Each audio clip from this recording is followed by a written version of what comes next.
Never once did we feel arrogant enough to just ignore something from the book. We would try everything. I mean, if there's anything specific in the book, we really tried and tried. And we went around the houses with lots of things. We had ships with statues on them. And one of my favourite ones was a high heel shoe.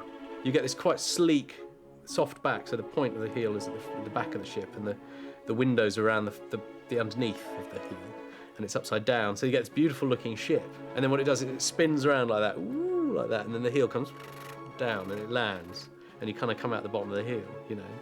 Great fun. I mean, and it would have looked really slick, but ridiculous. You know, it's funny, isn't it, that you just end up with a round sphere. This is great, actually. This has taken about... How long did this take to make, Dean? Almost 3 years. 3 years. This is the model set for the Heart of Gold. The Heart of Gold is the ship that Zaphod Beeblebrox has stolen in order to complete his quest to find the ultimate question. It's better than I could have imagined. I mean, I've been looking at designs of this thing for 9 months, so I just walked on, it's like... This is it. Extraordinary. Yeah. What we wanted to do with the Heart of Gold was make something that obviously was true to the sort of book in a way. Wow. Zaphod's portrait's going to go up there. They've done the kind of Delph version of him kind of with the universe. Look at this. This I did see the other day. This is just... This will all open up. Since it was first described, sort of spaceship designs moved on massively. So we had to keep up to date with things and at the same time avoid those sort of Star Trek pitfalls of like one little bit of corridor that people keep walking down at the same time. And so to feel like one room stretches into another room and this it's a real place, we built it as a composite set. Receiving bay. My job is to make up practical lights for the Heart of Gold. At the moment I'm making an assortment of light battens in all different shapes and sizes, which are built into the set, in the ceiling and the walls and columns and any way you can fit a light with. Putting one really. Ordinary domestic light bulbs. And you don't see one of them because they're all hidden. At the moment we're about 4,000 and we're going to try and get to 4,200 bulbs in that set. That'd be good, wouldn't it? I think it's a record. Hi, I'm Dent, Arthur Dent, and you are? Oh yeah, Tricia McMillan. Or did he just call you Trillian? Which one of us got the right one?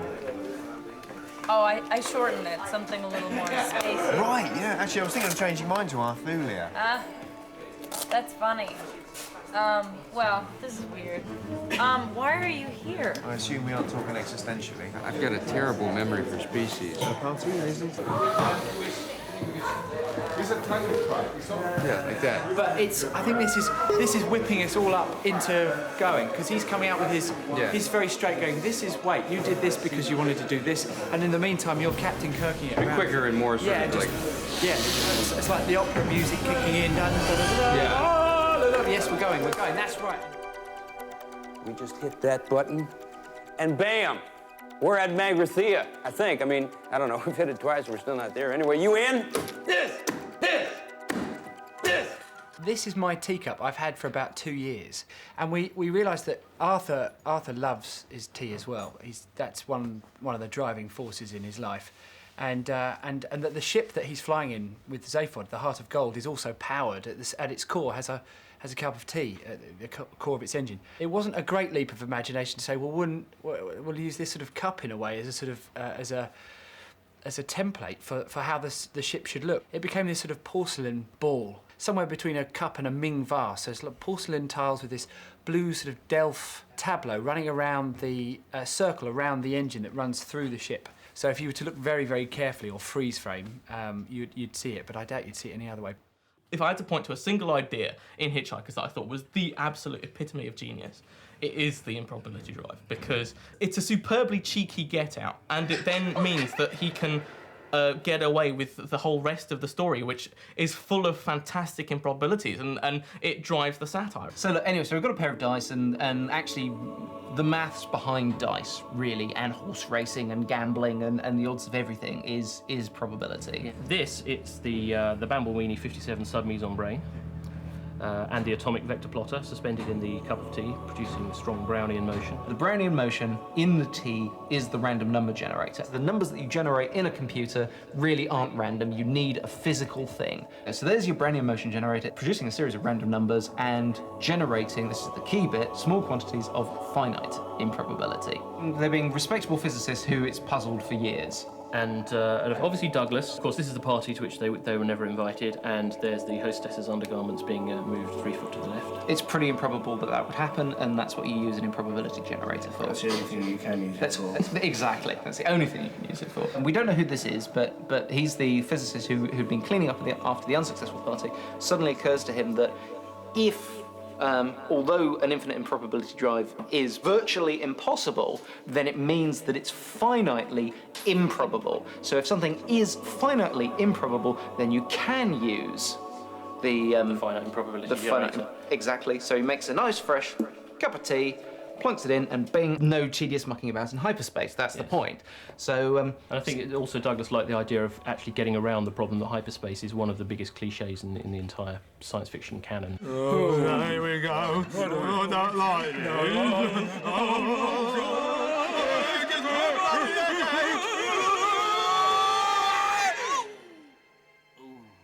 Perfect. That's lovely. Space, says the introduction to the Hitchhiker's Guide, is big. Really big. You just won't believe how vastly, hugely, mind-bogglingly big it is, and so on. Now, how do we say this number? 207 billion by American standards. Yes. 207 billion 677 million 5,949 to 1 against. Yeah, it's got to be that. Isn't it 2,076,775,949? Yes. It's 20 billion 7,677 million 5,949. It's either 2,076,000,000 or it's 2,076 million. Or 2,076,000. It's an American billion because the English billion, which was abandoned years ago, was a million, and nobody ever used that because it was too big. It's a trouble with space and that. 1,000 million is a billion. Though an English billion used to be a million, though no one uses it anymore. 2 billion. 20 billion. 79 million, you're right. Wait, what has happened? Just... We're wool, right? Right. That's basically what's happening. Okay, here we go. Set and action. Wow.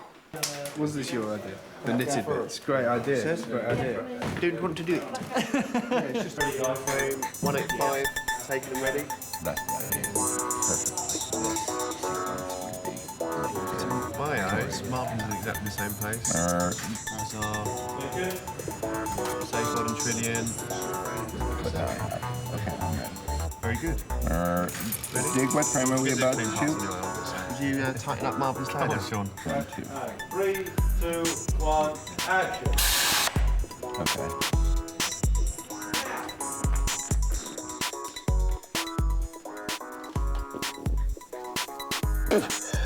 Did it work? Are we there?